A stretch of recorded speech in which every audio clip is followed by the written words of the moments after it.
सो दोस्तों, welcome to Falcon Riders India. और ये जो वीडियो है ये है यज़दी एडवेंचर। आई नो कि बहुत से लोग चाह रहे थे कि मैं इसके ऊपर वीडियो बनाऊं। सो बिना टाइम वेस्ट किए सबसे पहले चलते हैं टेस्ट राइड पे। ठीक है, टेस्ट राइड ले लें, थोड़ी इन्फॉर्मेशन गैदर कर लेते हैं। फटाफट चलते हैं टेस्ट राइड पे। टेस्ट राइड पे लेके चल रहे हैं अपनी यज़दी एडवेंचर को। थोड़ा कैमरे का सेटअप आप देख रहे होगे थोड़ा नीचे की तरफ है, क्योंकि मैं थोड़ा बाइक को ज़्यादा दिखाना चाह रहा हूँ आपको व्यू से ज़्यादा इस समय। तो ज़्यादा दूर मैं नहीं जा सकता हूँ क्योंकि एक तो गाड़ी में नंबर प्लेट नहीं है, तो थोड़ा सा अपना ऑफ रोडिंग यहीं पे इसके पास ही काफ़ी कुछ है। यहाँ पे मैंने स्क्रैम्बलर को भी चलाया था।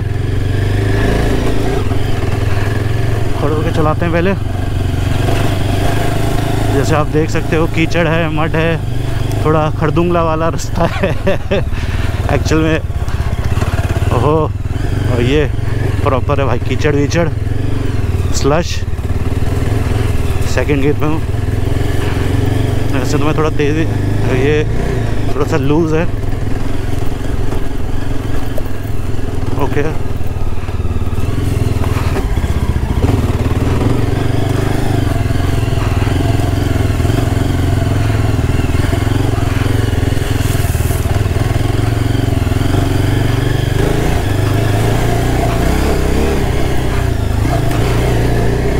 खड़े होके चलाने में तो कोई भी दिक्कत नहीं है गाइस। मस्त अपनी दौड़ती हुई जा रही है, फुल कॉन्फिडेंस है। सही बताऊं तो एक यहाँ पे थोड़ा सा इसको तेज़ खींच के भी देख लेते हैं। सेकंड गियर 50,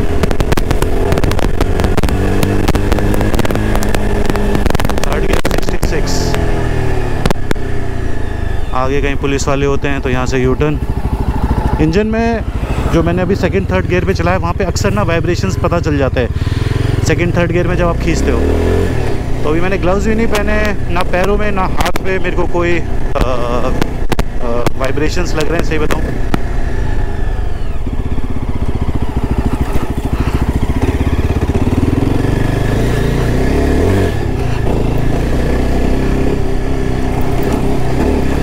मैं बैठ के चला रहा हूँ।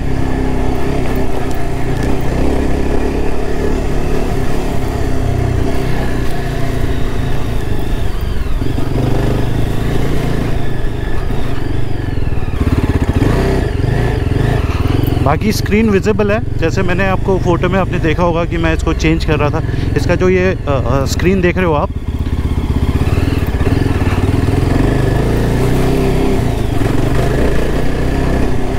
ये टिल्ट हो सकता है। इसके दोनों तरफ ये स्क्रू हैं, ये जो स्क्रू हैं ये ढीले होके ये स्क्रीन ऐसे टिल्ट हो सकता है। आई थिंक वो हाइट के हिसाब से दिया है कि अगर आपकी हाइट कम है या ज़्यादा है तो आप उसका एंगल थोड़ा चेंज कर सकते हैं। सो प्लस जो मेरे दिमाग में आ रहा था कि कभी कभी, पर वो तो आप नेचुरली नहीं करोगे, कभी कभी सन एकदम स्क्रीन पे डायरेक्ट पड़ रहा होता है, उसका एंगल ऐसा होता है सन का पूरे दिन में किसी एक टाइम पे, तो आप इसको अगर टिल्ट कर दोगे थोड़ा सा तो विजिबिलिटी बढ़ जाएगी। पर नेचुरली वो तो आप स्पेशली नहीं करोगे। पर आई थिंक वो राइडर की हाइट के हिसाब से वो उन्होंने दिया है शायद टिल्ट करने का। अगर आप थोड़ी कम हाइट के हो तो उसको टिल्ट कर सकते हो, जो मेरे को लग रहा है। बाकी थोड़ा तेज़ चलाते हैं। वो okay okay okay okay okay okay okay okay okay, not bad not bad not bad not bad.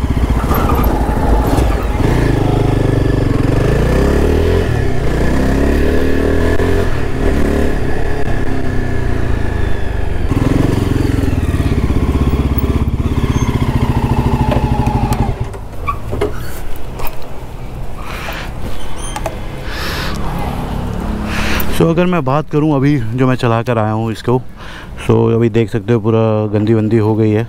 पर इसमें एक ख़ास बात है जो मैंने पॉइंट आउट किया, ये जो आप कवर देख रहे हो ना, इसमें ये कवर दिया है इन्होंने। ये कवर काम का है। वैसे तो कीचड़ के नीचे से भी जा सकती है, पर काफ़ी हद तक इससे बच सकता है ऊपर से। और ख़ास तौर से जब बारिश हो रही है देखो पानी तो चला ही जाएगा, जस्ट कि थोड़ी एडिड प्रोटेक्शन है, थोड़ा कम हो जाएगा वाली बात है। बाकी यहाँ पे इसका रियर टायर अगर नहीं है तो इस वजह से आप गंदगी देख रहे हो पूरी आगे तक जा रही है। ये सब पूरा कीचड़ हो गया है आपका।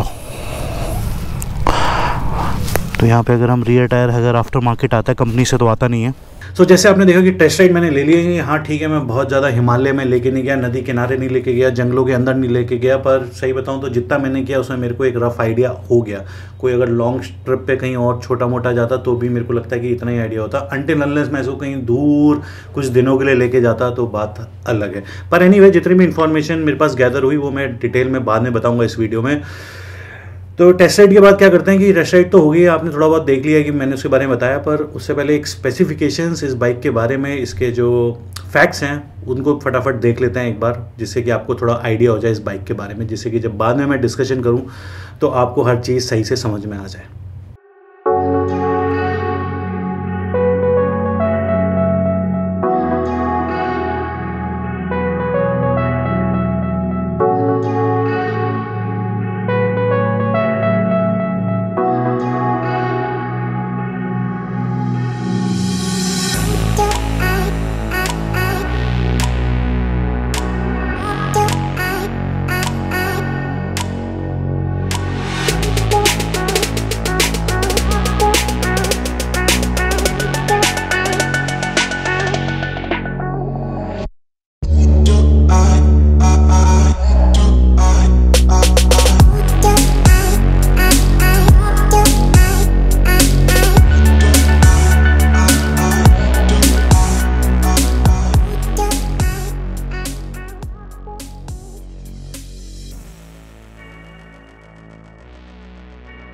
ओके, सो अब जब आपने बाइक के स्पेसिफिकेशंस के बारे में जान लिया है तो थोड़ा सा और कनेक्शन हो जाए बाइक के लिए, बाइक के साथ, तो थोड़े वीडियोस देख लेते हैं अप क्लोज, थोड़ा डिटेल वीडियोस, थोड़ा सा कनेक्शन होगा, बॉन्डिंग होगी ना बाइक से, मतलब थोड़ा सा तो, मतलब कहते हैं ना कि थोड़ा सा तो कनेक्शन हो, थोड़ा सा तो मतलब आप अटैचमेंट हो, तभी तो जब आप इसके बारे में रिव्यू या मैं जो बताऊँगा तब आप उसको थोड़ा सा और अच्छे से समझ पाओगे। तो मैं बक कम करता हूँ और आप देखिए वीडियो।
ओके, सो टेस्ट राइड हो गई है, आपको मैंने स्पेसिफिकेशन सारे दिखा दिए हैं, अप क्लोज मैंने आपको वीडियोस भी दिखा दिए हैं, अच्छे से आपने देख लिया है। सो अब हम बात करते हैं आगे की, अब इन्फॉर्मेशन अच्छी खासी गैदर हो गई है, अब वीडियो को बढ़ाते हैं आगे। सबसे पहले मैं आपको बताऊंगा कि जो आपने वीडियोस में अभी देखा कि इसमें दो शॉट्स थे, एक ग्रे कलर की SD एडवेंचर थी, उसमें क्या था कि जो एसेसरीज थी वो नहीं लगी हुई थी, और जो ज़्यादा शॉट्स थे जो ब्लैक वाले, उसमें जो कंपनी के साथ एसेसरीज आती हैं वो उसमें लगी हुई थी। तो सबसे पहले जब एसेसरीज़ की बात की तो मैं फटाफट एसेसरीज़ के बारे में बता दूँ कि एसेसरीज़ में आपका जो साइड बॉक्सेज हैं वो हैं और जिसमें लगे हुए थे। उसके बाद आगे का आपका जो पेट्रोल के कैंस हैं एक्स्ट्रा, जो आप इसमें दोनों तरफ आपने देखे वो हैं, और वो जिस पे लगे हुए हैं जो आपका एक तरीके से प्रोटेक्शन है, एक बार्स हैं जो इंजन का भी प्रोटेक्शन है, वो अलग से लगता है जिसके ऊपर वो हैंग होते हैं, और हैंड गार्ड्स लगे हुए थे, और आपकी जो आगे की लाइट है उसमें लाइट को प्रोटेक्ट करने के लिए ग्रिल लगी हुई थी। तो ये सब चीज़ें इसमें लगी हुई थी, ठीक है। ओके, अब बात करते हैं। अब जो ये वीडियो है उसको मैं बेसिकली 3 पार्ट में आप समझ लो कि मैं इसको डिस्ट्रीब्यूट करूँगा। तो जो सबसे पहला होगा वो होगा वाई ESD एडवेंचर, मतलब क्यों ESD एडवेंचर आपको लेनी चाहिए, ठीक है। उसके बाद जो मेरा सेकंड होगा कि क्यों ESD एडवेंचर हिमालयन से बेटर है। उसके बाद जो थर्ड होगा क्यों हिमालयन ESD एडवेंचर से बेटर है। इस पूरे वीडियो के बाद आपको समझ में आ जाएगी एक हद तक कि ये बाइक कहाँ स्टैंड करती है, कहाँ बिलोंग करती है, क्या कंपटीशन है, और आप इससे क्या एक्सपेक्ट कर सकते हैं, ठीक है। तो आगे चलते हैं फर्स्ट उस पर, वाई ESD एडवेंचर आपको ये बाइक क्यों लेनी चाहिए। सो भैया सबसे पहले अगर आप प्योर ऑफ रोडर हो, आपको ऑफ रोडिंग करना आपका मेन एम है कि भैया मैं तो ऐसी जगह जाता हूँ जहाँ pure off roading, heavy off roading होती है। वैसे तो स्क्रैम्बलर जो मेरा पुराना वीडियो था ESD का, जो स्क्रैम्बलर वाला वीडियो था, वो भी काफ़ी हद तक ऑफ रोडिंग कर सकती है, पर आपको बिल्कुल ही हाई एंड ऑफ रोडिंग पे जाना है तो ये बाइक उसके लिए। उसका रीज़न 19 इंच का फ्रंट, 17 इंच का पीछे वाला टायर का जो सेटअप, 21 इंच का फ्रंट वाला सेटअप और 17 इंच का पीछे। स्क्रैम्बलर में है आई थिंक 19 और 17, इसमें है फ्रंट 21 और पीछे 17, सेम एज हिमालयन, ठीक है। सो ये जो फ्रंट व्हील इतना बड़ा होता है, और ये क्यों, मतलब एडवेंचर में इतना बड़ा व्हील और ये ऐसा सेटअप क्यों होता है, उसके काफ़ी रीजंस हैं। वैसे उस डिटेल में मैं जाना नहीं चाहता हूँ, पर आगे वाला जो टायर होता है वो पतला होता है, नैरो होता है, बड़ा रिम होता है कि जब वो ख़राब रास्तों में जाता है ना तो वो अपनी जगह आसानी से बनाता चला जाता है, ठीक है। इसलिए जो बहुत एडवेंचर बाइक्स होती हैं उसमें आगे वाला टायर चौड़ा नहीं होता है, पतला होता है, क्योंकि वो उसको ख़राब रास्तों में से जगह बनाते हुए जाना है, ठीक है। तो एक तो हो गया कि आपको अगर प्योर ऑफ रोडिंग आपके दिमाग में मेरे को एक ऑफ रोडर चाहिए तो ये बाइक उसके लिए है, ठीक है।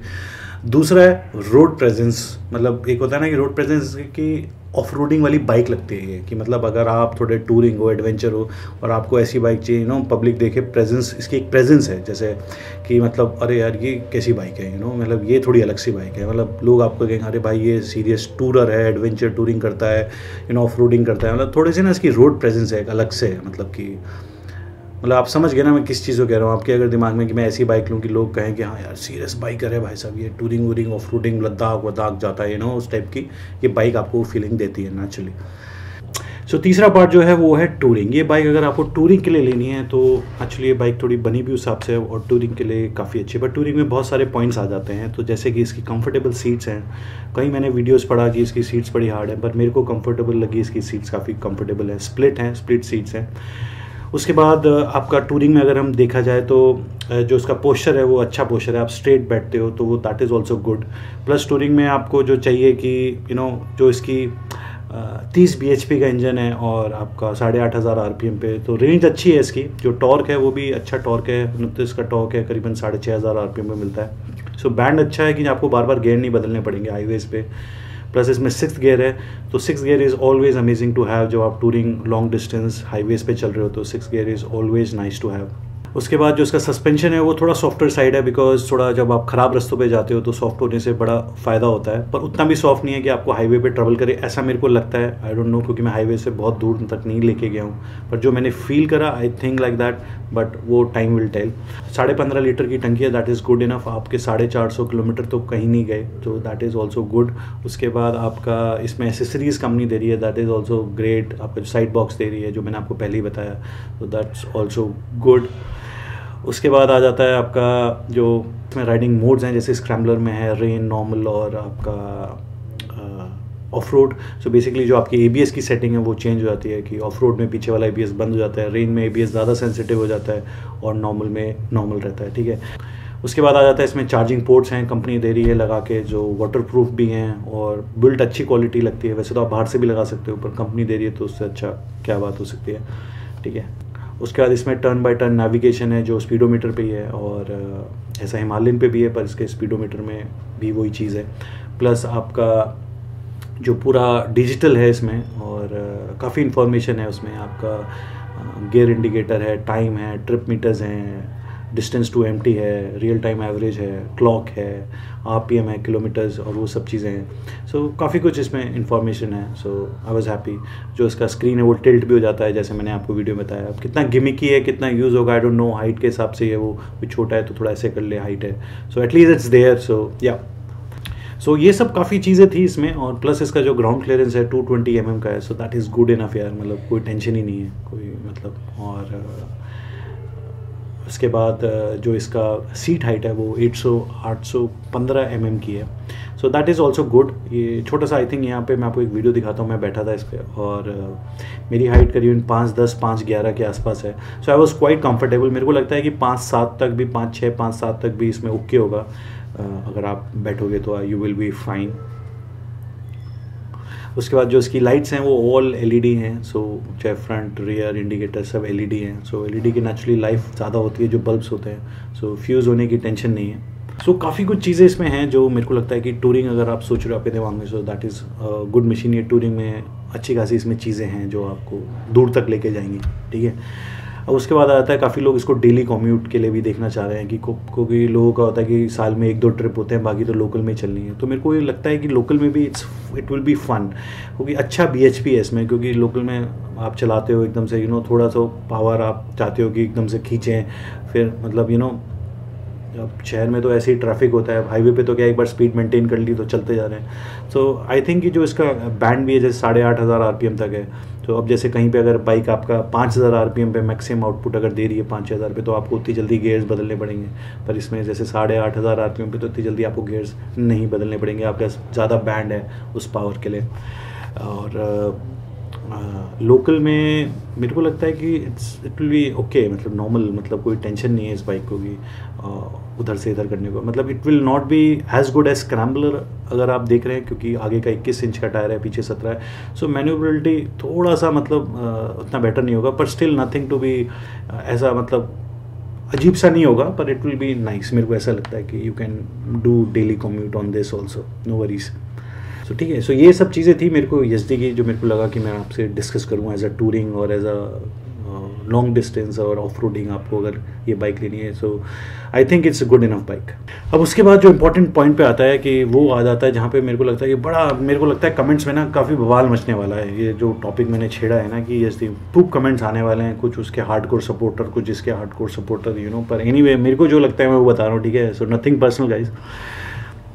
सो why YZD over Himalayan. So basically सबसे पहले तो भैया इसमें 6th गियर है, वो बहुत इंपॉर्टेंट करता है, क्योंकि जब आप हाईवेज़ पे जा रहे होते हो तो ज़्यादातर देखो कहीं ऑफ रोडिंग वाली जगह भी पहुँचोगे ना, जहाँ पे हार्डकोर ऑफ रोडिंग होनी है, वहाँ तक काफ़ी आपको हाईवे तक जाना होता है, फिर ऐसी जगह पहुँचते हो। सो जो हाईवेज़ वाला रास्ता है वहाँ पर आपका वो 6th गियर बहुत काम आने वाला है। It will make your ride more enjoyable and pleasurable, ठीक है। सो ये एक इंपॉर्टेंट चीज़ है जो उसमें 6th गियर है और उसमें नहीं है। उसके बाद जो इसका BHP है वो ज़्यादा है, so it has more top speed, तो इसकी क्रूजिंग जो इसकी स्पीड है वो हिमालयन से बेटर होगी, और you will feel much better कि अगर आप उस पर 90 के करीब पे अगर आप कंफर्टेबल फील करते हो, तो मेरे को ऐसा लगता है कि इसकी 100, 110 पे, 105 पे करीब आप कंफर्टेबल फील करोगे, ठीक है। उसके बाद जो इसका रेशियोज़ हैं, क्योंकि 8,500 RPM पे मिलता है और उसमें आई थिंक 6,500 RPM पे मिलता है जो मैक्सिमम पावर BHP है। सो उस वजह से इसके गियर्स आपको जल्दी नहीं बदलने पड़ेंगे, उसमें आपको गियर्स ज़्यादा देर से आप बदल सकते हो, बैंड ज़्यादा है जैसे मैंने आपको पहले बताया। सो वो भी एक ना एक प्लस आ जाता है, उतना भी ज़्यादा नहीं है, क्योंकि कुछ बाइक्स होते हैं जहाँ पे 10, 11, 12 हज़ार होता है, तो वहाँ पे आपको बहुत ज़्यादा बाइक खींचनी पड़ती है ज़्यादा आउटपुट के लिए, पर 8, 8,500 I think is a good range, ठीक है। उसके बाद जो एक इंपॉर्टेंट चीज़ आ जाती है वो है लिक्विड कूलिंग। अब ये एक चीज़ है कि इसमें लिक्विड कूलिंग है, और हिमालयन में आई थिंक ऑयल कूल्ड और एयर कूल्ड इंजन है। ये लिक्विड कूल्ड है और एयर कूल्ड इंजन है YZD का। एयर कूल्ड तो इंजन तो आपको पता ही है, मेरा एक वीडियो है पूरा डिफरेंट टाइप ऑफ कूलिंग्स ये क्या होती हैं, सो वो आप देख सकते हो। तो लिक्विड कूल क्या है कि उसमें क्या होता है, एक फ़ैन होता है, एक रेडिएटर होता है जहाँ पर आपका कूलेंट घूमता रहता है और वो जो आपका इंजन हेड है उसको ठंडा रखता है, ठीक है। अब बात यह है कि मतलब वो भी ठंडी रहती है, मतलब जब चल रही हैं इतनी बाइक्स, तो अब फ़र्क ये आ जाता है कि जब आप बहुत ख़राब रास्ते पे होते हो ऑफ रोडिंग, जहाँ के लिए ये बाइक्स बनी हैं कि जिसमें हिमालयन में कुछ प्लस हैं कि प्योर ऑफ रोडिंग टाइप में अगर आप जा रहे हो। अब वहाँ पे क्या होता है, आपकी बाइक ज़्यादा देर फर्स्ट गियर पे होती है या सेकंड फर्स्ट पे होती है, ज़्यादा स्पीड नहीं होती है, तो हवा नहीं आती जिस हवा से वो एयर कूल्ड मतलब इंजन को ठंडा करती है। तो उतनी कूलिंग नहीं आएगी और आपका इंजन गर्म हो रहा है क्योंकि आप उसे खींच रहे हो, खींच रहा है मतलब बाइक को, तो जोर पूरा पड़ रहा है इंजन पे, पर ठंडा नहीं हो पा रहा है क्योंकि हवा नहीं आ रही है। अब वहाँ पे क्या है कि जो लिक्विड कूल का रेडिएटर होता है वो फ़ैन होता है और वो उसको एक ठंडा करता है, तो वो एक एक्स्ट्रा यूनिट लगी हुई यहाँ पे उसको ठंडा करने के लिए। सो लिक्विड कूल इस मैटर पे मैटर कर जाएगा, और शायद हाईवेज़ पे आप चला रहे हो तो उतना मैटर ना करे, पर करंट सिचुएशंस पे liquid cooling will definitely play a major role. So that is one thing जो मेरे को लगता है कि इसमें है, दैट इज़ बेटर ऑप्शन। उसके बाद आ जाता है आपका राइडिंग मोड। जैसे मैंने आपको बताया इसमें राइडिंग मोड्स हैं, तो उसमें नहीं, उसमें आई थिंक हिमालयन में स्विचेबल ABS है, आप कर सकते हो, और एक नॉर्मल एक स्विचेबल है। तो इसमें एक रेन और है, तो बेसिकली उसमें आप ज़्यादा सेंसिटिव हो जाता है और थोड़ा गिमिकी लगता है, मतलब ठीक है आपको लगेगा मेरी बाइक में राइडिंग मोड्स हैं, इट्स अ बिग थिंग, बड़े महंगी बाइक्स में आता है। So that is one thing. उसके बाद एक चीज़ आ जाती है रिलायबिलिटी। देखो रिलायबिलिटी एक ऐसी चीज़ है कि भाई आपने सुनते रहते होंगे इनफील्ड के बारे में कि ये टूट जाती है, ये ख़राब हो जाती है, इनफील्ड तो ख़राब होती रहती है, रिलायबिलिटी इश्यूज़ हैं। देखो रिलायबिलिटी इश्यूज़ तो हैं, उसका रीज़न है, बहुत सारे रीज़न्स हैं, इसके ऊपर भी मैं पूरा वीडियो बना चुका हूँ, और क्यों हैं क्या हैं वो मैं वीडियो में बता चुका हूँ, पर हैं। अब वो इसलिए भी हैं, बता देता हूँ, क्योंकि इतनी सारी बाइक्स हैं मार्केट में तो इश्यूज़ तो आएंगे, ठीक है। पर कहीं ना कहीं कुछ इश्यूज़ ऐसे भी हैं इनफील्ड के जो मतलब ज़िंदगी भर के हैं, मतलब सालों से चले आ रहे हैं, बस हैं उसमें इश्यूज़। अब यहाँ पे क्या है कि YESD अभी आई है, नाम महिंद्रा के साथ जुड़ा हुआ है, ये इनको अभी प्रूव करना है, ट्रैक रिकॉर्ड प्रूव करना है, तो ये एक गैम्बल है। अब उसका आपको पता है उसमें इश्यूज़ हैं, इसमें आपको लगता है कि इश्यूज़ हो सकते हैं, नहीं हो सकते, मतलब मैं इसलिए नहीं कह सकता क्योंकि मार्केट में अभी आई है, पर जो मेरे को देख के लग रहा है और महिंद्रा का जो नाम जुड़ा हुआ है और जो उनका बाकी चीज़ों को मैं देखूं, तो मेरे को ऐसा लगता है कि कहीं ना कहीं शायद रिलायबिलिटी में ये बेटर होंगी, पर I don't know, I can't confirm it, ठीक है। बाकी दोनों में स्पीडोमीटर, एक में डिजिटल है, एक में एनालॉग है। सो जो आपका YESD उसमें डिजिटल है, उसमें एनालॉग है। ये पर्सनल चॉइसेस है, किसी को डिजिटल पसंद है, किसी को एनालॉग पसंद है, so that I leave it to up to you. इसमें इंफॉर्मेशन काफ़ी है जो YESD वाली है, और दोनों में नेविगेशन भी है। उसके बाद काफ़ी चीज़ें इन दोनों में ऑलमोस्ट सेम है। ग्राउंड क्लियरेंस दोनों का 220 mm, व्हील बेस भी ऑलमोस्ट दोनों का सेम है। सीट हाइट इसमें 815 है, उसमें 800 mm की हाइट है, जो अप्रॉक्सीमेटली सेम ही है। इसका जो फ्रंट वाला डिस्क का ब्रेक है उसका साइज़ बड़ा है, 320 mm का है, उसका 300 mm का है, तो कोई ज़्यादा इससे कोई फ़र्क मेरे को लगता नहीं कि कोई पड़ता है। टायर साइज़ सेम है, और बेसिकली जो अंतर है वो इंजन के अंदर काफ़ी अंतर है, इंजन का जो डिज़ाइन है वो दोनों का काफ़ी अंतर है, बाकी चीज़ें ऑलमोस्ट काफ़ी हद तक सेम ही है। तो ये बात हो गई जो मैंने आपको बता दी कि क्यों YESD आपको हिमालयन से बेटर, मेरे को जो मैंने बताया। अब बात आ जाती है कि क्यों हिमालयन बेटर है अगर आपको YESD नहीं लेनी है, मतलब हिमालयन क्यों लेनी चाहिए। देखो अगर आप प्योर ऑफ रोडर हो ना, आपको वो ऑफ रोडिंग, जहाँ प्योर ऑफ रोडिंग करनी है वहाँ पे ना, देखो अच्छा खासा इसका टॉर्क है, और जो बहुत कम RPM पे मिलता है, 4500 RPM पे मिलता है। अब वहाँ पे क्या है, जो प्योर ऑफ रोडिंग आते हैं ना, वहाँ पे ये बढ़िया है, क्योंकि आपको कम RPM में ना पूरी पावर मिल जाती है। तो जब आप खींच रहे हो फर्स्ट गियर सेकंड गियर में ना, आपको ज़्यादा थ्रॉटल खोलने की ज़रूरत नहीं है और आपको पूरी पावर मिल जाएगी। तो उस एरिया में तो नेचुरली ये बेटर है, ठीक है। ऊपर से इनफील्ड का रॉयल हिमालयन का जो सर्विस नेटवर्क है वो नेचुरली इनसे बहुत बड़ा है, बहुत पहले से बहुत बड़ा है। पर यहाँ पे वो वाली बात आ जाती है कि बाइक ऐसी लो ना जो सर्विस नेटवर्क जिसको ज़्यादा चाहिए ही नहीं, मतलब ख़राब ही कम हो, रिलायबल हो, तो नेटवर्क की इतनी टेंशन ही नहीं है। पर वो अभी YESD को प्रूव करना है, तो इनका नेटवर्क बहुत है, सो दैट इज़ ऑल्सो जो इनके फेवर में। हिमालयन क्या है, एक ओपन किताब है, खुली किताब है, वही वाली बात की बहुत पहले से है। इसकी जो दिक्कतें हैं, जो इसकी अच्छाइयाँ हैं, जो रिव्यूज़ हैं, सब कुछ आपके पास है। इसका आपके दोस्त कोई ना कोई इसको ले रखी होगी, किसी ना कहीं से आपने इसको चलाई भी होगी, सब कुछ इसके एक ओपन किताब है। और जो YESD की आपकी एडवेंचर है वो एक नई किताब आई है अभी मार्केट में, ठीक है, उसके अभी पन्ने खुलने। पर वही वाली बात है कि जिसने लिखी है वो किताब, उसका काफ़ी नाम है, उसकी काफ़ी मतलब इमेज लगी हुई है, तो मेरे को नहीं लगता कि वहाँ पे कुछ गड़बड़ होगी। अब रही बात कॉस्टिंग की, सो जो कॉस्टिंग है मैं अप्रॉक्सीमेटली लेके चल रहा हूँ कि ये 10-20 हज़ार रुपये कम ही है हिमालयन से YESD। ये करीबन अगर 240 के करीब की पड़ती है तो 260 के करीब की पड़ती है, ऐसा मेरे को पता चला है जो मैंने पता किया। सो करीबन 10-20 हज़ार रुपये सस्ती है, जो मेरे को नहीं लगता कि कोई बहुत बड़ा डिफरेंस है, और वो कोई आपका मैटर है बाइक को चूज़ करने के लिए, ये लूँ या वो लूँ। देखो कुछ चीज़ें ऐसी होती हैं कि जिससे ना आप ये नहीं चूज़ कर सकते कि यार ये बाइक नहीं, अब ये मेरे को ये बाइक लेनी क्योंकि इसमें ये है। तो जैसे अब इसका 300 mm का फ्रंट ब्रेक है, उसका 320 mm है, तो इसके लिए आप बाइक को नहीं चूज़ करोगे कि नहीं अब मैं ये ले लूँगा।